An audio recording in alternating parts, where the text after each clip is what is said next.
নমস্কার, আমি স্নিগ্ধা। আপনাদের সকলকে স্বাগত জানাই গল্পের ঝালমুড়িতে। আশা করি সকলেই খুব ভালো আছেন। আজকে আপনাদের শোনাচ্ছি একটি সন্তানহারা পিতার গল্প। সন্তানকে হারিয়ে পিতার কিভাবে চারিত্রিক পরিবর্তন ঘটেছে এই গল্পের মাধ্যমে তা তুলে ধরা হয়েছে। সন্তান সুখ, পরম সুখ। যে পায় সেই বোঝে, যে না পায় সেও বোঝে, যে হারায় সেও বোঝে। চলুন আজকে আপনাদের শোনাই একটি সন্তানহারা পিতার করুণ পরিণতির গল্প। গল্পটি লিখেছেন রবীন্দ্রনাথ ঠাকুর। গল্পটির নাম দুর্বুদ্ধি। গল্প পরিবেশনা ভালো লাগলে অনুগ্রহ করে লাইক, কমেন্ট, শেয়ার ও সাবস্ক্রাইব করবেন। ভালো না লাগলে সেটাও জানাবেন। আসুন দেরি না করে শুরু করি দুর্বুদ্ধি। ভিটা ছাড়িতে হইল, কেমন করিয়া তাহা খোলসা করিয়া বলিব না, আভাস দিব মাত্র। আমি পাড়া গিয়ে নেটিভ ডাক্তার। পুলিশের থানার সম্মুখেই আমার বাড়ি। যমরাজের সহিত আমার যে পরিমাণ আনুগত্য ছিল, দারোগা বাবুদের সহিত তাহা অপেক্ষা কিছু কম ছিল না। সুতরাং নর এবং নারায়ণের দ্বারা মানুষের যত বিধি রকমের পীড়া ঘটিতে পারে তাহা আমার সুগোচর ছিল। যেমন মনির দ্বারা বলয়ের এবং মনির শোভাবৃদ্ধি বলয়ের দ্বারাই হয়, তেমনি আমার মধ্যস্থতায় দারোগার এবং দারোগার মধ্যস্থতায় আমার উত্তরোত্তর আর্থিক শ্রীবৃদ্ধি ঘটিতেছিল। এই সকল ঘনিষ্ঠ কারণে হাল নিয়মের কৃতবৃত্ত দারোগা ললিত চক্রবর্তীর সঙ্গে আমার একটু বিশেষ বন্ধুত্ব ছিল। তাহার একটি অরক্ষণীয় আত্মীয়া কন্যার সহিত বিবাহের জন্য মাঝে মাঝেই অনুরোধ করিয়া আমাকেও প্রায় তিনি অরক্ষণীয় করিয়াই তুলিয়াছিলেন। কিন্তু শশী আমারই একমাত্র কন্যা, মাতৃহীনা। তাহাকে বিমাতার হাতে সমর্পণ করিতে পারিলাম না। বর্ষে বর্ষে নতুন পঞ্জিকার মতে বিবাহের কত শুভ লগ্নই ব্যর্থ হইল। আমারই চোখের সম্মুখে কত যোগ্য এবং অযোগ্য পাত্র চতুর্দোলায় সরিল।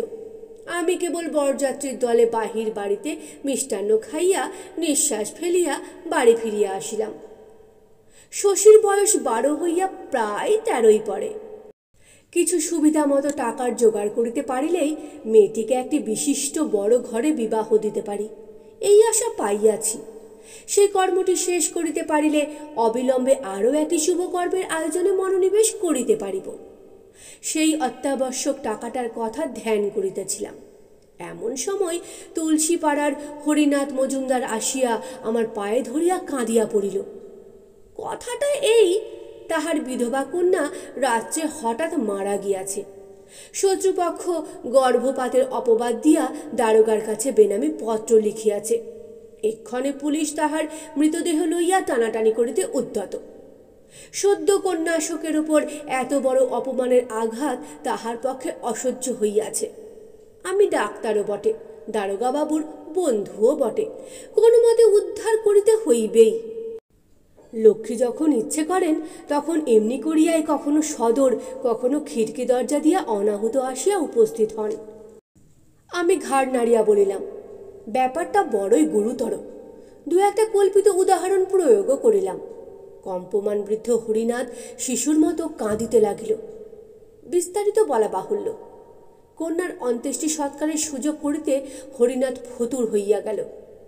আমার কন্যা শশী করুণ স্বরে আসিয়া জিজ্ঞাসা করিল, বাবা, ওই বুড়ো তোমার পায়ে ধরিয়া অমন করিয়া কাঁদিতেছিল কেন?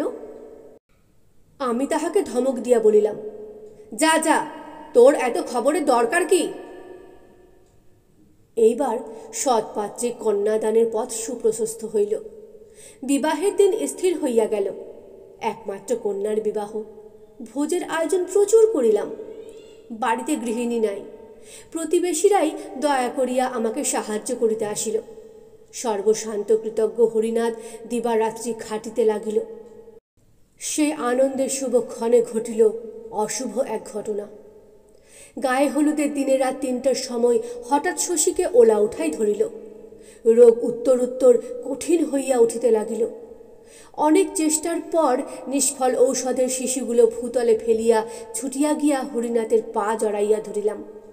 কহিলাম, মাপ করো দাদা, এই পাষণ্ডকে মাপ করো। আমার একটি মাত্র কন্যা, আমার আর কেহ নাই, আমায় তুমি মাপ করো।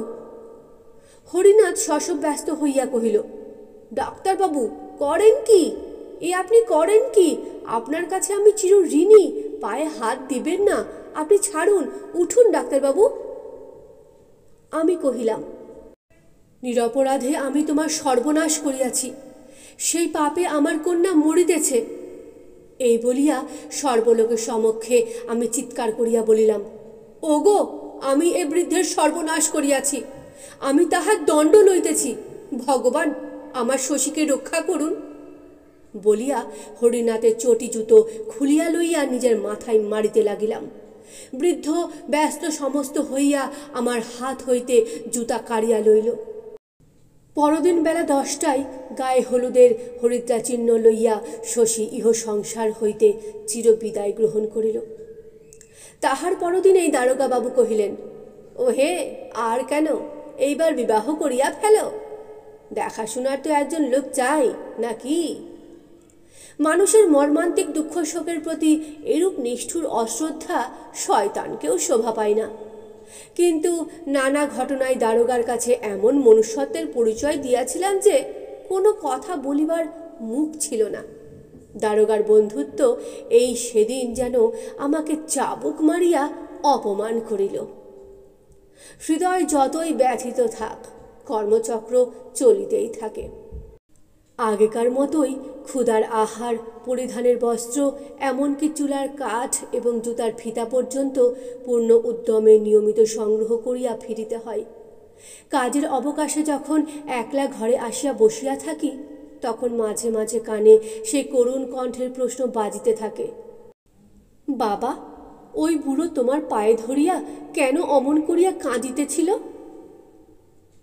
দরিদ্র হরিনাথের জীর্ণ ঘর নিজের ব্যয় ছাইয়া দিলাম। আমার দুগ্ধবতী গাভীটি তাহাকে দান করিলাম।